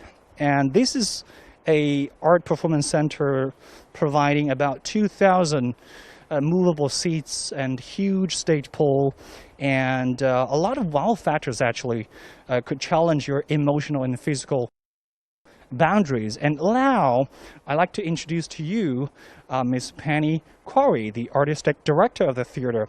Glad to see you, Penny. So nice to see you. Yes, you've witnessed the whole process of the lockdown and mass screenings, and also the travel restrictions in the city over the past 2 months. That must have been kind of like disruption to not only just your daily life, but also your team's rehearsal. So now here you are, and when you are looking back, what is your take on the whole progress of the city? Obviously, given that we were a theatre and a public exhibition house, we're one of the first things to have closed. So our rehearsals and our performances ceased January 22nd. After that, the lockdown was a little bit tough in the beginning, but more because I didn't really understand what was going on, and didn't really understand that we were actually going to lock the city down and what that meant. In terms of disruption to my life, saw a different side of Wuhan. My community and the people around my buildings even have been so helpful. People reached out, and in fact I became more independent. So I'm very proud to have stayed in Wuhan, and I'm very proud of the Wuhan people for being able to achieve this. As you know, that April 8th means a lot to the city and the people in the city.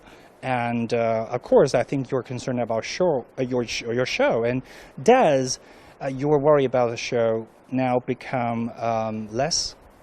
I think the resumption of Han Show and the show itself is now a secondary concern. The primary concern is to bring Wuhan back to life. You know, a lot of people have been disrupted by the lockdown and by the travel restrictions. And now it's time for everybody to come out, stay safe, but start to get your life back. Yes, Jiao, Wuhan. Indeed. Thanks, Penny. And that will do for my part now. Back to the studio. That was our reporter Zhou Jiaxing in Wuhan. Now let's cross live to our reporter Tang Bo, still standing by in Wuhan. Hello, Tang Bo. Well, Pandeng, the border of Hubei province opened on March 25th, and today Wuhan lifted its travel restrictions. However, planet Earth is kind of shutting down in the struggle to get a grip on COVID-19. One country after another is demanding that its people shun society. There is no room for complacency, as the risks of further spreading by sporadic, imported, and asymptomatic cases still exist. So I wouldn't say the current situation in China have become that promising, but still everyone should be confident that a complete victory over the virus will come soon. Pandeng. Thank you very much, our reporter Tang Bo in Wuhan. So, the central Chinese city's lockdown is coming to an end on this very day. But China's and the world's fight against the COVID-19 is still underway. Thousands of medical workers, volunteers, and even ordinary people are risking all to save others. We end this special coverage with a joint production from CGTN and China Radio International's EZFM, dedicated to those fighting the outbreak. I'm Pandeng in Beijing. Bye for now.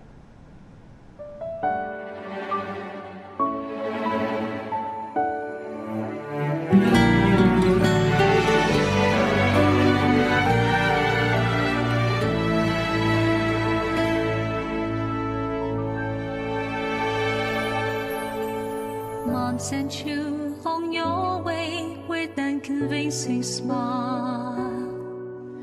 Your little child say goodbye like a normal day. Cutting your long hair, no time for doubt or pity. Rushing to the front lawn, Hubei, Wuhan. Your confidence inspires your colleagues and brings calm. The nation's strong and lives are saved, cradled in your arms. Your oath is carved in every line on your face.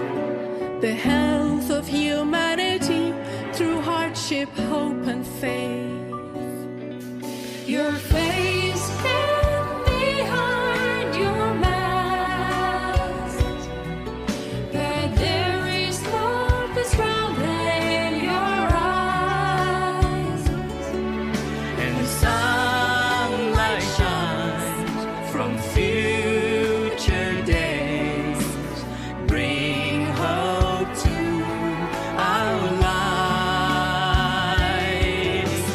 There was a time to ask your name. You're always the angel who returned, held by angels' arms. The fear begins to calm, leading the world through darkness.